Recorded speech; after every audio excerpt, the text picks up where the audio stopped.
ਉਹ ਬਿੱਲੋ ਨਹੀਂ ਹੈ ਜੱਟ ਮਹਿਕਮਾ, ਪੂਰਾ ਫੱਟੇ ਚੱਕ ਮਹਿਕਮਾ। ਤੇਰੇ ਸ਼ਹਿਰ ਵਿੱਚ ਖੌਫ ਯਾਰ ਦਾ ਆਉਂਦਾ ਫਿਰੇ ਤੱਕ ਮਹਿਕਮਾ। ਸਮਝਿਆ ਚੱਲ ਅਸੀਂ ਅਟੈਚ ਨਹੀਂ ਮੈਂ ਹੋਇਆ, ਕਰਦੇ ਸੀ ਕਾਬੂ ਪਰ ਕੈਚ ਨਹੀਂ ਮੈਂ ਹੋਇਆ।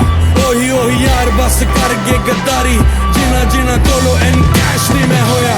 ਚੁੱਪ ਮੇਰੀ ਅੱਜ ਵੀ ਸਤਾਉਂਦੀ ਉਹਨਾਂ ਨੂੰ, ਯਾਦ ਮੇਰੀ ਅੱਜ ਵੀ ਰਵਾਉਂਦੀ ਉਹਨਾਂ ਨੂੰ। ਕਰਦੇ ਆ ਫਿਰਦੇ ਗਰੁੱਪ ਬਾਜੀਆਂ, ਚੜਾਈ ਮੇਰੀ ਅੱਜ ਵੀ ਤਪਾਉਂਦੀ ਉਹਨਾਂ ਨੂੰ। ਪੰਜਿਆਂ ਤੇ ਕੀਤੇ ਹੋਇਆ ਬਹਿ ਕੇ ਕਿੱਥੋਂ ਆਉਣ, ਸਬਰ ਨਹੀਂ ਪਲ